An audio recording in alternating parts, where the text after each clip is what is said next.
Simpleng sopas o biskwit, simpleng ingredients na napakasarap isawsaw sa kape. Mao ni ang biskwit sa probinsya. Ang uban nga biskwit makatarog og botok sa kadahi. Charot!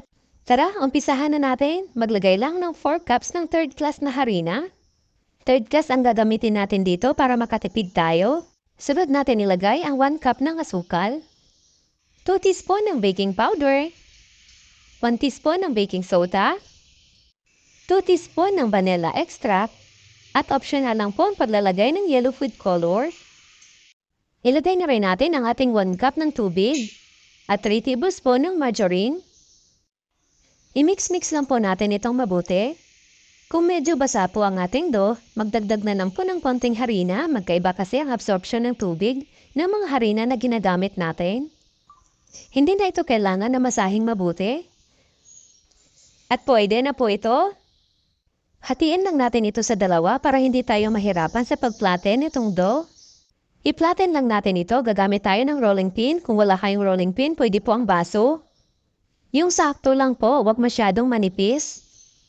Gagamit tayo dito ng cookie cutter. Kung wala kayong cookie cutter, pwede po yung lata ng sardinas.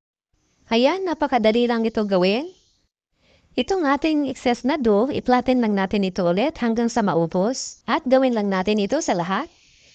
Gagawa muna tayo ng pang-coating or toppings. Maglagay lang ng half cup ng breadcrumbs at 1/4 cup ng asukal. At i-mix-mix lang natin itong mabuti. At gagamit tayo dito ng tubig. I-brush lang natin dito sa ating dough para dumikit ang ating pang-coating. Ayan. Pwede niyo po ito i-toppings lang. Pwede niyo rin ito i-coat lahat. Depende na po sa inyo yan. At gawin lang natin ito sa lahat. At ayan, luto na ang ating biskwit. Niluto ko lang ito sa 170 degrees Celsius for 15 to 20 minutes. Kung gusto niyo ng brown talaga at super lutong, magdagdag na lang kayo ng cooking time. Sa dami nito, mai-enjoy mo talaga ang kape mo. Pwede rin kayo gumamit ng iba-ibang shape ng cookie cutter para maganda tingnan. Pwede niyo rin po ito lutuin sa kawali, sa mahinang apoy lang. Mainam din ito pang stock sa bahay para palaging may partner ang kape mo.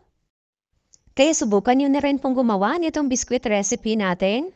Kahit simple, masarap naman.